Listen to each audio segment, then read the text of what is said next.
AITA for telling my dad's girlfriend her loneliness isn't my problem? My father, a man in his late 50s who fancies himself something of a James Bond figure but comes across more like Frasier without the prestigious degrees, had been dating Trudy for about 6 years. She's in her early 40s, and for the past year she's been living with him full-time after moving from her hometown 6 hours away. From the moment they started dating, Trudy transformed herself into what my husband and I privately call Terminator housewife. It was her choice. Apparently my father was against it initially, but she embraced this role with an intensity that would make 1950s housewives seem independent by comparison. Trudy doesn't work, despite having 3 college degrees and a solid resume from her pre-dad days. She has no hobbies. Most remarkably, she refuses to go anywhere without my father. Anywhere. When he travels for work, which happens frequently, sometimes for days at a time, her entire routine consists of going to the gym and returning home to order takeout and binge-watch television. This lifestyle choice has predictable consequences. Trudy has 0 friends in our city. She never meets anyone because she never goes anywhere alone. Her family lives 6 hours away, and the only people who show up to her birthday parties are my father's friends. It's like watching someone voluntarily put themselves in social isolation. Recently, both my father and Trudy began a campaign to get me and my sister to include her in our plans. Their reasoning? She's lonely and spends too much time alone. They've mostly given up on my sister. She's younger, in college, and brilliantly used "I have to study" as her permanent excuse until they stopped asking. But me? I'm apparently still fair game. I consistently decline these invitations for 2 reasons. First, I'm a working mother with a baby, which means my free time is essentially non-existent and revolves entirely around my son. Second, and I'll be brutally honest here, I don't like Trudy. I'm always polite. Her loneliness isn't her fault, after all, but spending time with her is absolutely draining. We have nothing in common, and frankly she's judgmental, particularly toward other women who don't fit her narrow worldview.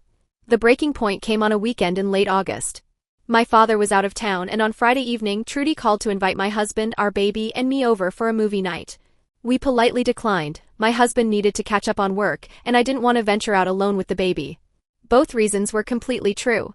Saturday arrived, and we spontaneously invited my best friend since childhood and her husband over for a small game night at our place. It was exactly the kind of low-key evening I needed. My friend, who's more active on social media than I am, posted an Instagram story about our evening. Sunday morning brought my father's return and a family gathering later that day. Usually, Trudy dominates conversations. She's extremely talkative and expects situations to revolve around her.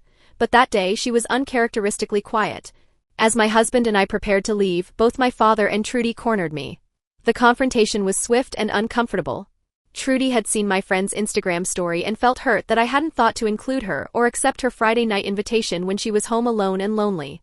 My father backed her up completely, calling me inconsiderate and pointing out that she hasn't made any local friends yet. That's when I snapped. I told them it wasn't my fault she doesn't have any friends, and I shouldn't be expected to include her in my plans just because she refuses to put herself out there and meet new people. The words hung in the air like a toxic cloud. Trudy looked genuinely hurt, but my husband and I had to leave. Our baby was getting fussy and the tension was unbearable. The next day my father texted me. Trudy was still upset about what I'd said, and he believed I owed her an apology.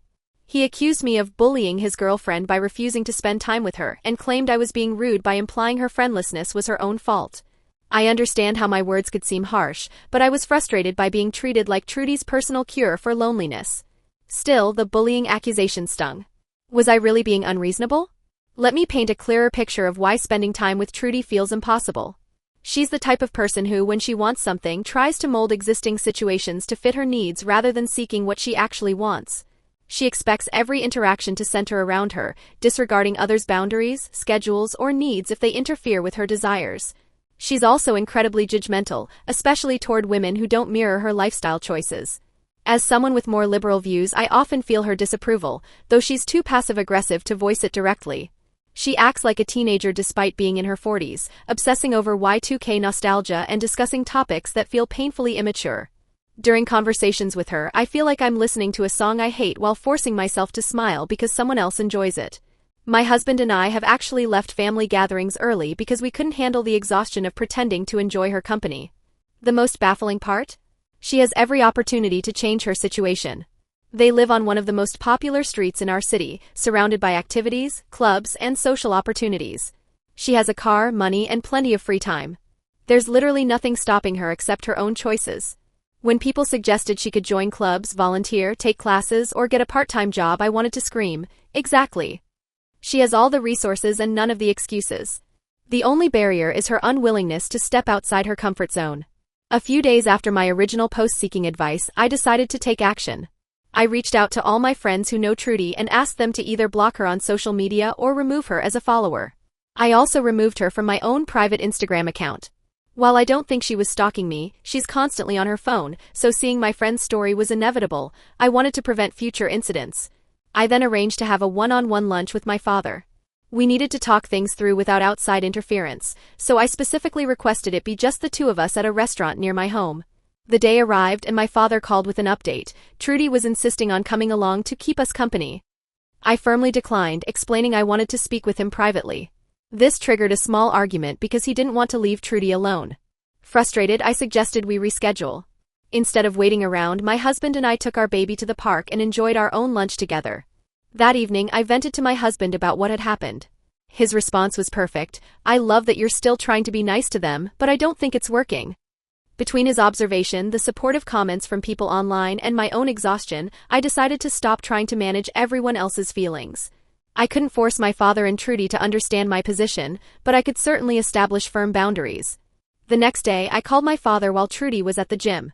I needed to speak plainly, without her interference or his worry about her reaction. Dad, I said, I need you to understand something clearly. I do not like Trudy, and I will never accept invitations to spend time with her when you're not around. This is especially true now that I have a child to consider. As expected, he immediately launched into guilt trip mode. He recited Trudy's life story, emphasizing how caring and devoted she is to everyone around her. He told me about her deep love for me and her wishes that we could spend more time together. This wasn't the first time I'd heard this speech, but it was the first time I responded with complete honesty. I don't care. The words felt liberating. I continued, I'm glad she loves me, but I have absolutely no obligation to love her in return. I could spend hours listing reasons why I don't like her, but that shouldn't matter to her. We're not friends and we're not family.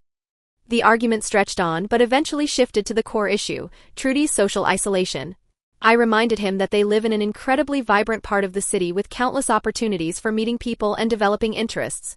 I know that, he admitted, but Trudy doesn't want to try any of those things. Then there's nothing else I can do, I replied. Trudy can either start putting herself out there or continue her lonely routine. Either way, I won't be part of solving her self-created problem. Finally, we reached a compromise of sorts.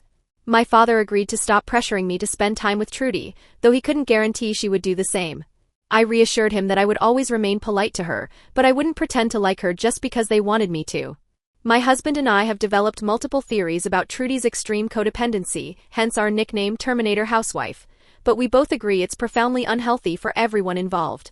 I genuinely hope she decides to develop her own interests and social connections, but I refuse to be treated as her personal entertainment committee anymore.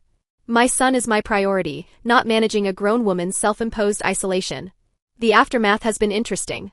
I suspect this isn't over. People with Trudy's level of neediness don't typically accept rejection gracefully. But I feel relieved to have finally been honest with my father about my feelings.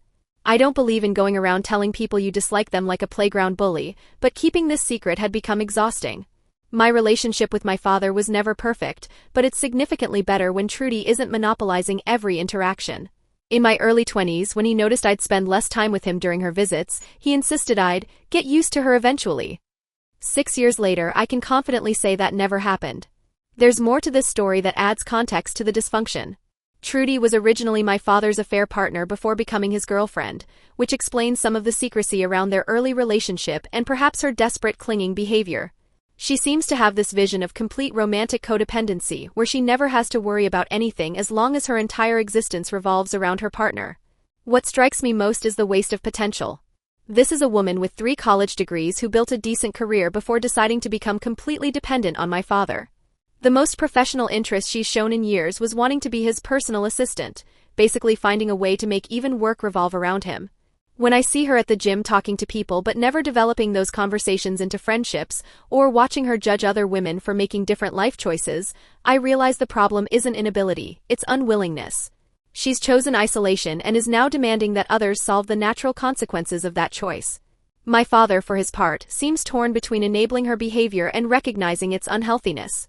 He was initially against her becoming a housewife, and he clearly sees the problems with her having no independent social life, but he's also unwilling to push her toward independence if it means conflict in their relationship. The irony is that Trudy actually wanted children but couldn't have them. She's settled into this housewife role as what seems like a substitute, but then expects her partner's adult children to fill some kind of companionship void. It's a dynamic that benefits no one and creates resentment all around. Looking back, I realize I spent years trying to be the good daughter and accommodate everyone else's needs before my own. Having a baby crystallized my priorities in a way nothing else could. My time and energy are precious resources, and I refuse to waste them managing someone else's self-created problems. The most telling moment came when my father couldn't even have lunch with me alone because Trudy insisted on tagging along for company. This wasn't the first time she'd done this. She consistently inserts herself into situations where her presence isn't needed or wanted, claiming it's for someone else's benefit. I've learned that some people view others as supporting characters in their personal drama rather than individuals with their own needs and boundaries. Trudy falls squarely into this category, and my father enables it by treating her feelings as more important than everyone else's autonomy. Moving forward, I'm prepared for this situation to escalate. People who are accustomed to getting their way through manipulation and guilt don't typically accept boundaries gracefully. But I have my husband's full support, a clear sense of my priorities, and the relief that comes from finally being honest about an impossible situation. My advice to anyone dealing with similar family dynamics? Your time and emotional energy belong to you. You're not obligated to solve other people's self-created problems, and you're not responsible for managing their feelings about your reasonable boundaries. Sometimes being the mean one who says no is actually the kindest thing you can do for everyone involved, including the person who needs to learn they can't manipulate their way out of their own choices. The story continues, but I'm no longer willing to be written into someone else's narrative as the solution to problems I didn't create.